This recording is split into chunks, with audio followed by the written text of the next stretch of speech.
Kita akan terus menanggapi kesalahpahaman Muslim. Seperti video yang akan kita simak bersama-sama ini, di mana ada seorang Muslim masuk ke rumah Agatha dan memfitnah Rasul Paulus. Seperti apa kesalahannya? Mari kita simak bersama-sama.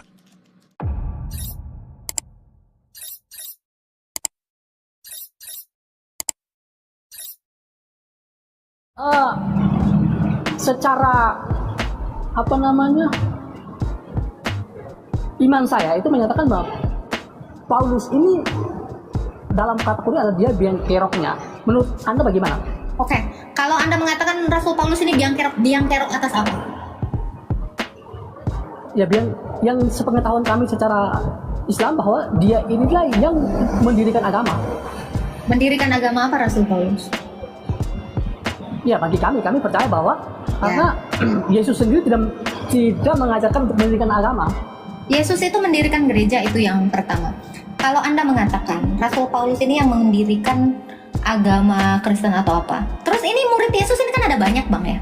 Ada 12 murid, ada 70 murid, dan Rasul Paulus ini yang satu. Kenapa yang 70 dan 12 ini tidak komplain? Kalau Rasul Paulus merupakan biang kerok, harusnya Petrus sebagai pimpinan gereja itu protes. Kenapa Petrus itu tidak ada komplain? Itu satu yang harus Anda pikirkan. Yang pertama. Yang kedua, Muhammad tidak mengenal Paulus. Allah tidak mengenal Paulus.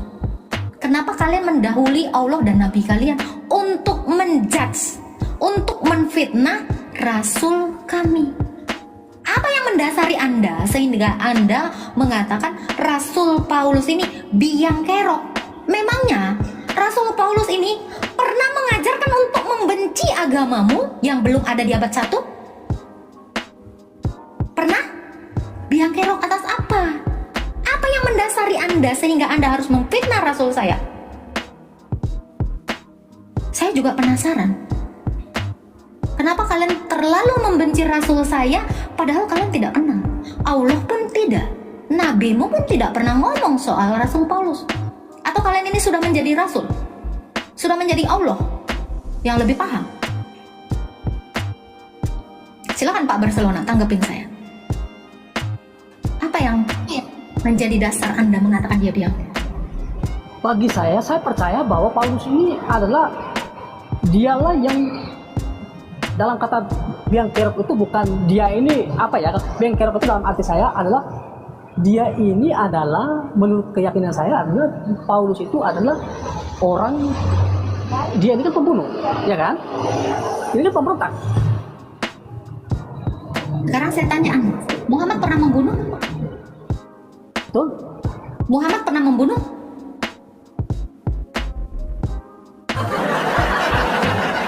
Nabi Anda pernah membunuh? Oh, sering. Jangan, biar dia yang jawab. Coba dijawab Pak Barcelona. Ya, makanya itu saya bertanya kepada apologet Kristen. Saya tanya, Nabi Muhammad pernah membunuh tidak? Hadapi pertanyaan saya. Gini. Kenapa saya bertanya kepada apologet Kristen ini? Karena saya terus terang aja, saya respect jangan berretorika. Gini Pak. Jangan berretorika, hadapi pertanyaan saya. Kalau Anda mengatakan, sabar. Kalau Anda mengatakan Rasul Paulus ini biang kerok karena dia pernah membunuh, sekarang saya tanya, Nabi Muhammad pernah membunuh tidak? Boleh tidak saya juga mengajukan menarasikan sesuatu? Ini saya bertanya, boleh nggak kami orang Kristen menarasikan hal yang sama seperti yang kalian tuduhkan kepada Rasul kami Paulus? Jawab dulu pertanyaan saya, apakah Muhammad pernah membunuh? Iya atau tidak? Silakan dijawab. Silakan Pak. Gini, saya tidak dijawab mau aja. ya. Jawab dulu. Dijawab aja. Oke lah. Gini. Boleh saya bicara? Silakan, jangan lama, jangan terlalu panjang. Apakah Muhammad pernah membunuh? Jawab iya atau tidak. Ya, waktu itu kan Nabi Muhammad muncul itu kan. Saya nggak nanya alasannya, saya cuma nanya apakah Mana ada perang. Lah iya dong. Oke. Dia menyebut sebagai panglima perang. Anda tadi menuduh Rasul kami memfitnah Rasul kami sebagai biang kerok karena dia membunuh. Tapi ingat Pak, ketika Rasul Paulus sudah bertobat, ya, dia ketika diutus oleh Yesus menjadi rasul, dia tidak pernah lagi membunuh. Dia bahkan tidak pernah menikah, apalagi menikahi bocil, nggak pernah. Bahkan Rasul Paulus juga tidak pernah mukanya asam. Rasul kami juga tidak pernah menggauli babu ketika dia menjadi rasul. Dia tidak pernah menggunakan sewenang-wenang, ya, sekonyong-konyong, atau tidak bertanggung jawab jabatan kerasulan dia. Dia tidak pernah melakukan hal yang menjijikan ketika dia diangkat menjadi rasul.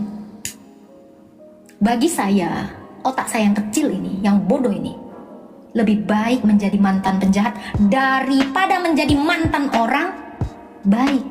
Kalau saya menjadi mantan orang baik, berarti hari ini saya menjadi penjahat. Ingat Pak, semua manusia ini berdosa. Kalau Anda merasa terintimidasi oleh kerasulan Rasul saya, Rasul Paulus, sementara Rasul saya tidak pernah menyuruh kami, orang Kristen, untuk memerangi orang, tidak pernah menyuruh Rasul kami itu tidak pernah menyuruh orang-orang untuk memaksakan agama, bahkan membayar upeti untuk apapun. Ya, saya lebih bangga punya rasul seperti Rasul Paulus, walaupun dia miring dengan keadaan yang tidak sempurna seperti rasul-rasul yang lain. Tapi satu hal yang Anda harus tahu, Rasul Paulus itu bekerja lebih daripada rasul-rasul yang lain. Jadi kalau Anda memfitnah rasul saya tanpa alasan yang jelas, tanpa dasar yang jelas, yang tidak pernah menyakiti perasaan umat Islam, tolong tarik kata-kata Anda yang mengatakan rasul saya sebagai biang kerok. Rasul saya tidak pernah menyenggol agama kamu.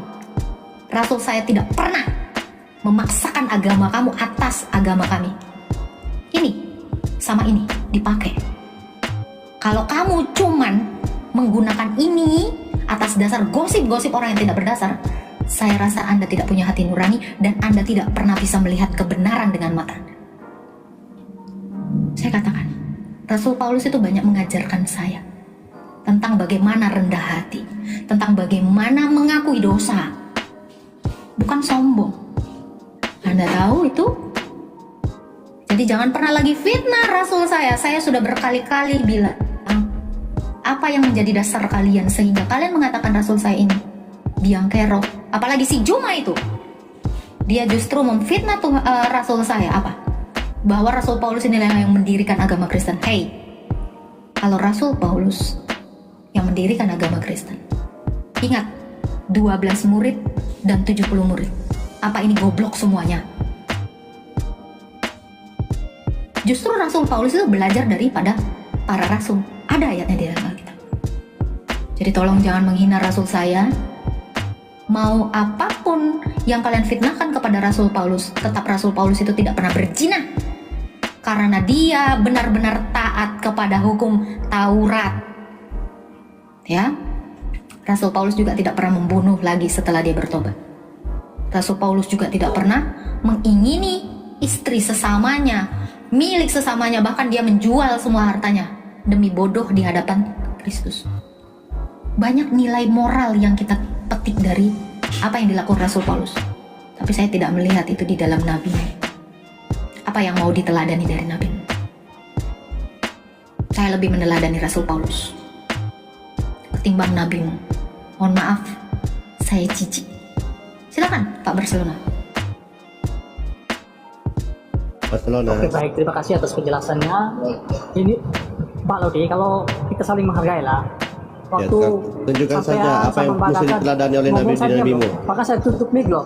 Tunjukkan Ya, saja apa yang bisa diteladani di Nabimu, coba. Itu pertanyaan host. Gini, Pak. Yang bisa diteladani. Abang kalau pintar, Abang kalau pintar, tunjukkan saja apa yang bisa diteladani di bagindamu. Itu pertanyaan host. Dari tadi, ini loh. Dari tadi kamu cuma memfitnah. Mbak Agatha ngomong, bicara. Pertama kayaknya bagus ya Pak Prop ya. Ujung-ujungnya Iya, pasti memfitnah Rasul Paulus. Kalian punya kepahitan apa sih sama Rasul Paulus? Makanya kalau Islam sopan pasti gitu dia harus curiga ini. Iya. Ya, tapi kita bangga ya Pak Prof ya, Rasul Paulus itu akhlaknya setelah menjadi rasul itu bukan menjijikan seperti Tadi katanya Paulus itu biang kerok. Paulus mendirikan agama, Paulus tidak mendirikan agama. Mari kita bahas beberapa poin untuk meluruskan kesalahpahaman ini dengan singkat dan mudah dipahami. Pertama, Yesus memulai pelayanan dan mengajar tentang kerajaan Allah. Yesus datang untuk mengajarkan tentang kerajaan Allah, memanggil murid-murid, dan mengajarkan prinsip-prinsip hidup yang sesuai dengan kehendak Allah. Ia secara jelas menyebutkan bahwa ia datang bukan untuk meniadakan hukum Taurat, tetapi untuk menggenapinya. Matius 5 ayat 17. Seluruh pengajarannya membentuk dasar iman Kristen yang diteruskan oleh para murid, dan ini sebenarnya merupakan fondasi agama Kristen, bukan sesuatu yang ditambahkan oleh Paulus. Kedua, keselarasan Paulus dengan ajaran Yesus. Dalam surat-surat Paulus, kita melihat bahwa ia tetap setia kepada inti pengajaran Yesus tentang kasih, pengampunan, dan keselamatan melalui iman. Paulus menekankan penebusan dosa melalui kematian dan kebangkitan Kristus, sesuatu yang Yesus sendiri telah katakan kepada murid-muridnya. Lihat Yohanes 14 ayat 6, Lukas 24 ayat 46-47. Pengajaran Paulus tentang keselamatan melalui iman adalah perkembangan dari apa yang telah Yesus ajarkan, bukan penyimpangan. Tugas Paulus untuk bangsa-bangsa lain. Yesus memerintahkan murid-muridnya untuk memberitakan Injil ke seluruh bangsa, Matius 28 ayat 19-20 yang dikenal sebagai amanat agung. Paulus melaksanakan perintah ini dengan menjadi rasul bagi bangsa-bangsa non-Yahudi, Galatia 2 ayat 7-9. Ini bukanlah agama baru, yang berbeda dari ajaran Yesus, melainkan ekspansi dari misi yang sama untuk menyebarkan Injil. Ketiga, Paulus mendapatkan otoritas dari murid-murid lain. Ada anggapan bahwa Paulus bekerja sendirian dan membuat ajaran sendiri. Namun, sebenarnya Paulus memiliki hubungan dengan murid-murid lain, seperti Petrus dan Yohanes. Di Yerusalem, mereka saling bertemu untuk mengkonfirmasi panggilan Paulus dan mereka mengakui pelayanannya. Kisah Para Rasul 15, Galatia 2 ayat 1-10. Hal ini menunjukkan bahwa pengajaran Paulus sesuai dengan pengajaran rasul lainnya. Keempat, Paulus mendapatkan otoritas dari murid-murid lain. Ada anggapan bahwa Paulus bekerja sendirian dan membuat ajaran sendiri. Namun, sebenarnya Paulus memiliki hubungan dengan murid-murid lain, seperti Petrus dan Yohanes. Di Yerusalem, mereka saling bertemu untuk mengkonfirmasi panggilan Paulus dan mereka mengakui pelayanannya. Kisah Para Rasul 15, Galatia 2 ayat 1-10. Hal ini menunjukkan bahwa pengajaran Paulus sesuai dengan pengajaran rasul lainnya. Kelima, peran Roh Kudus dalam mengarahkan gereja. Gereja mula-mula berkembang bukan karena satu sosok saja seperti Paulus, tetapi karena bimbingan Roh Kudus yang diberikan Yesus kepada para pengikutnya. Kisah Para Rasul 2. Paulus dan rasul-rasul lainnya dipimpin oleh Roh Kudus untuk menyebarkan ajaran Yesus. Jadi, kita melihat bahwa agama Kristen berkembang karena karya Roh Kudus yang dijanjikan oleh Yesus, bukan karena inisiatif atau ajaran manusia semata. Dengan demikian, dari berbagai bukti tersebut, kita dapat melihat bahwa Paulus tidak mendirikan agama baru yang berbeda dari ajaran Yesus. Sebaliknya, ia adalah seorang rasul yang setia mengembangkan ajaran Yesus dan melanjutkannya kepada bangsa-bangsa non-Yahudi, sesuai dengan perintah Yesus sendiri. Mengenai pertanyaan Agatha, pernahkah Muhammad membunuh? Mari kita tanyakan kepada Ustadz Aki. Ustadz, benarkah nabimu pernah membunuh? Ya, dalam sejarah Islam, terdapat beberapa riwayat yang menunjukkan bahwa Nabi Muhammad terlibat dalam beberapa peperangan dan serangan terhadap kelompok yang menentang Islam pada masa itu. Dalam konteks sejarah Arab abad ke-7, konflik ini adalah hal yang umum, dan banyak terjadi peperangan antar suku untuk mempertahankan wilayah, kekuasaan, dan sumber daya. Menurut catatan sejarah Islam, Nabi Muhammad memimpin beberapa ekspedisi militer, seperti dalam Perang Badar, Perang Uhud, dan pertempuran lainnya. Ada beberapa riwayat yang menjelaskan keterlibatan Nabi Muhammad dalam memerintahkan eksekusi atau tindakan militer. Berikut beberapa contoh yang sering dirujuk dalam literatur sejarah Islam. Ada eksekusi Ka'b bin al-Ashraf. Sumber, hadis sahih dan kitab sejarah, seperti Sahih Bukhari dan Sirah Ibn Ishaq. Riwayat, Ka'b bin al-Ashraf adalah seorang penyair dan pemimpin Yahudi dari suku Bani Nadir di Madinah. Setelah Perang Badar, dia dilaporkan menghina dan menyebarkan puisi yang menentang Nabi Muhammad dan Muslim. Muhammad memerintahkan beberapa sahabat, termasuk Muhammad bin Maslamah, untuk mengeksekusi Ka'ab karena dianggap membahayakan stabilitas komunitas Muslim. Riwayat ini terdapat dalam Sahih Bukhari, dengan hadits nomor 4037. Ada juga eksekusi Abu Rafi. Sumber, Sahih Bukhari, Sahih Muslim, Sirah Ibn Ishaq. Riwayat, Abu Rafi, seorang pedagang Yahudi dari suku Bani Nadir, dituduh melakukan hasutan dan membantu musuh-musuh Muslim. Nabi Muhammad kemudian mengutus Abdullah bin Atik dan beberapa sahabat lainnya untuk membunuhnya. Riwayat ini terdapat dalam Sahih Bukhari, hadits nomor 4039 dan Sahih Muslim. Saat Perang Bani Quraizah. Sumber, Sahih Bukhari, Sahih Muslim, Sirah Ibn Hisham. Riwayat, setelah pertempuran Handak, Bani Quraizah, sebuah suku Yahudi di Madinah, dituduh melanggar perjanjian damai dengan Muslim. Nabi Muhammad memutuskan untuk mengepung mereka. Setelah menyerah, Bani Quraizah diadili oleh Sa'ad bin Mu'adz, seorang pemimpin suku Aus. Keputusan pengadilannya adalah untuk mengeksekusi pria dewasa dari suku tersebut dan menjadikan wanita serta anak-anak sebagai tawanan. Sahih Bukhari dan Muslim mencatat peristiwa ini, dan pembunuhan Asma binti Marwan. Sumber, Sirah Ibn Ishaq dalam versi Ibn Hisham. Riwayat, Asma binti Marwan adalah seorang penyair wanita yang diduga mencela Nabi Muhammad melalui puisinya. Dalam Sirah Ibn Ishaq, dicatat bahwa Nabi Muhammad memerintahkan pembunuhannya, yang kemudian dilakukan oleh seorang sahabat bernama Umair bin Adi. Oke, bagaimana dengan pernikahannya dengan Aisyah?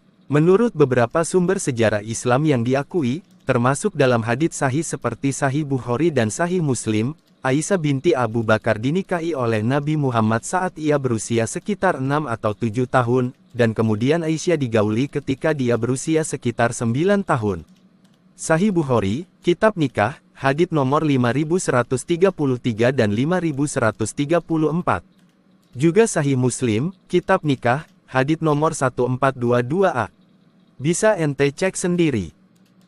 Beberapa ulama Islam menjelaskan bahwa praktik pernikahan di usia muda pada zaman itu bukan hal yang aneh, terutama di Jazirah Arab, di mana kondisi sosial, budaya, dan kebutuhan bertahan hidup berbeda jauh dari sekarang. Iya, informasi ini sering menjadi subjek diskusi dan kontroversi dalam konteks budaya dan etika modern. Pertanyaan saya selanjutnya, apakah kanjeng nabimu pernah menggauli budak? Ya, dalam beberapa sumber sejarah Islam, disebutkan bahwa Nabi Muhammad memiliki beberapa budak wanita atau tawanan perang yang kemudian menjadi selirnya. Salah satu nama yang sering disebutkan adalah Maria Al-Qibtiyah. Maria adalah seorang wanita Kristen Koptik dari Mesir. Banyak literatur sejarah Islam yang menyebut Maria Al-Qibtiyah, termasuk karya-karya seperti Sirah Ibn Hisham dan Tarikh Al-Tabari. Dalam sumber-sumber ini, dijelaskan bahwa Nabi Muhammad memiliki hubungan dengan Maria dan dia adalah ibu dari putra Nabi, Ibrahim, yang meninggal saat masih kecil.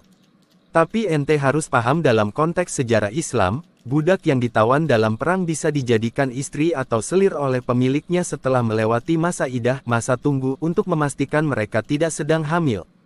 Terima kasih informasinya Ustadz. Sama-sama Al.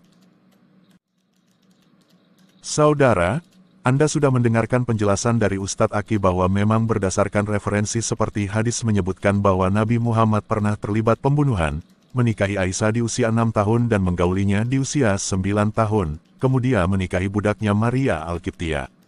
Terlepas apa yang dilakukan oleh Muhammad, saya setuju dengan pernyataan Agatha, bahwa meskipun Rasul Paulus pernah membunuh tetapi itu adalah masa lalunya. Setelah pertobatannya dia berubah secara total. Memang lebih baik menjadi mantan orang jahat daripada menjadi mantan orang baik. Markibor Keber. Mari kita bongkar kesalahpahaman dengan kebenaran. Salam murid Kristus.